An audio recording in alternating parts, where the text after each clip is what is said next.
I'm Pastor Collard, Superintendent of Faith Baptist Christian School.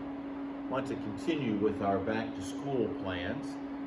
And for this segment, I want to answer some of the what ifs. What if we have a case of COVID? What if? And so we want to answer some of those. So let's talk about our COVID protocols. In doing this, there are two terms that we need to understand. The first term is the word quarantine. Quarantine is what we do with healthy individuals. Isolation is what we do with those that are sick. So if we have to quarantine, we'll take those that are maybe exposed and we want to protect them from further exposure. So we isolate them, self-quarantine, to protect them from further exposure. They're healthy, we want to keep them that way. In quarantine, that gives time. That gives time to evaluate. So you've been exposed. Do you have it? And as you're quarantined, we watch for symptoms. As you're quarantined, you may have a COVID test taken. It gives us time for a proper health evaluation. We hope, even though you've been exposed, you haven't got it. Quarantine will tell us if you have or not. Isolation is what we do to those who are sick, and we keep others away. They're in isolation to prevent it from spreading. We know this person has it. We're going to protect ourselves very carefully as we treat them and love on them and provide for them, but we're going to prevent the disease from spreading. They are in isolation. So that's the difference between those two terms. Let's say someone has COVID-19. There's mandatory reporting that is mandatory, that is required. Any student or staff member who tests positive must notify the school office. You understand that? Putting our student population at risk. Our bubble is at risk. We need to know if someone has a positive testing for COVID-19. When the office gets that, then the administration and the office staff kick in and will respond quickly, and according to our protocols, there are various people that need to be contacted. Health department needs to know, various families that potential exposure to their student and so on. Custodial staff needs to know, so those specific areas can be specially cleaned, deep cleaned, and disinfected, and so on. So if a test comes positive, then the school office needs to know, and protocols kick in, communication takes place, and procedures go into play. COVID-19 positive student or staff member may not return to school until all the requirements are met. In a moment, we'll talk to you about returning to school. When are you able to come back inside of our bubble? And so if a student or staff member has COVID-19, can't come in until they meet the requirements. Distance learning will begin for those students in either quarantine or isolation. So if students have been exposed, they'll be asked to go into quarantine for a period of time. We will do distance learning with them. This summer we've worked hard to upgrade our technology, and we've brought in Google for Education and those kinds of things, so we can continue to teach even when the child is at home.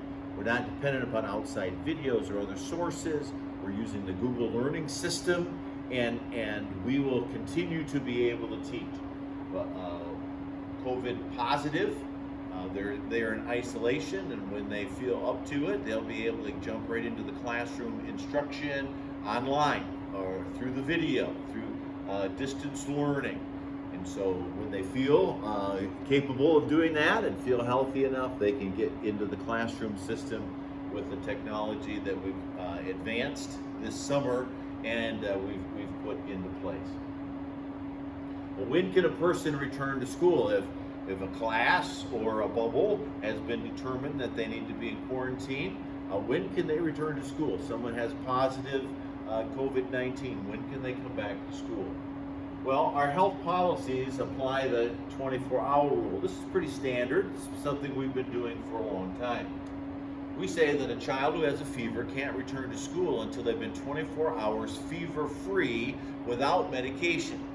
It doesn't count if you give them Tylenol and that knocks the fever down. They have to be without medication, fever-free for 24 hours before they can return.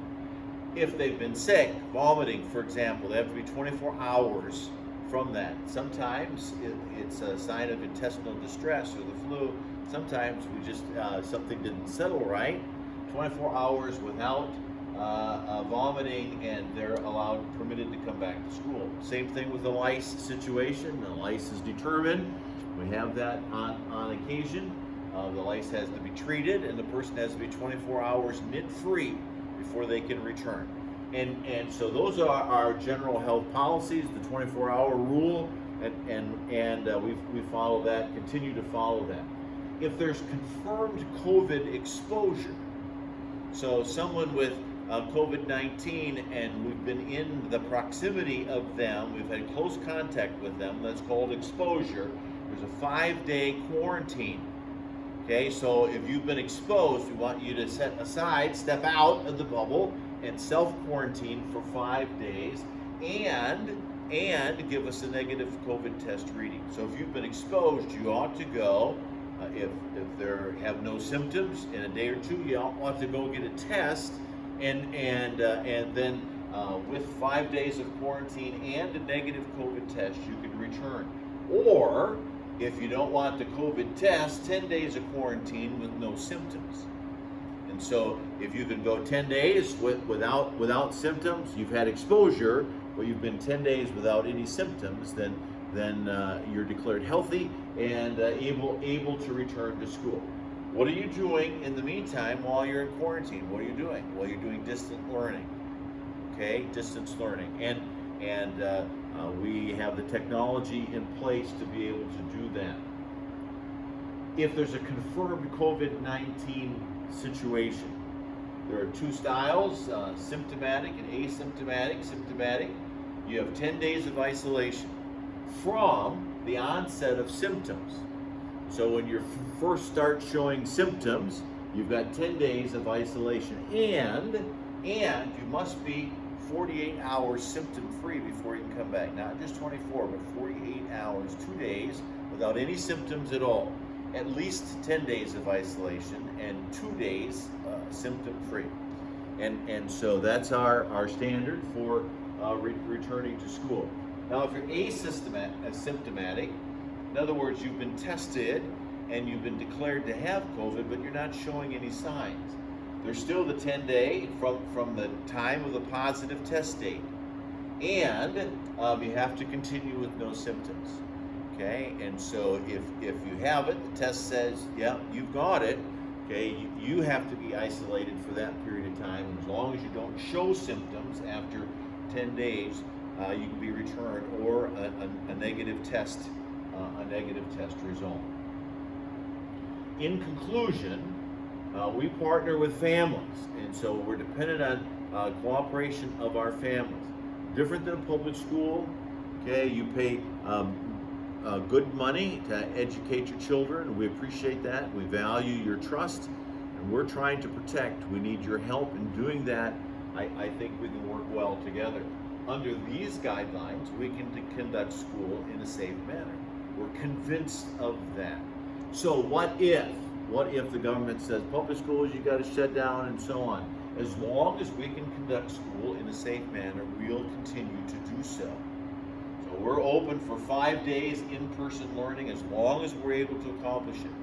If we determine, if we have episodes and incidences and we can't conduct school safely, then we'll have to change. We'll have to adjust. We'll have to do something different. But as long as we're able to do this, and I believe that we can, and as long as we're able to do that, we will be open. We'll be open for school. Our open house is Thursday, October 20th. The doors open 6 o'clock, open from 6 to 8. A couple of meetings there, a general assembly for everybody, and a new students meeting. For those who are just getting acquainted, make sure that you got everything taken care of. First day of school is Friday, August 21st. Friday, August 21st. And so it's coming very quickly, and want to encourage you to pray. Pray for our enrollment. and pray for us. Do you have questions? Call the office, okay? And we're getting into school hours now, and so there'll be somebody here from 8 to 3:30 every day, and so we're getting into regular school hours. Call the office, leave a message if we're not available to answer the phone. We are enrolling. We have open enrollment period now, and so interested in being a part of our school, let us know quickly. We've got things that hoops that need to be jumped and forms that need to be filled out before school starts, certain things that must be completed before your child can attend class. We are enrolling for this year, so pray for us and come and join us. We are training leaders and teaching truth at Faith Baptist Christian School, and we're excited about opening very soon.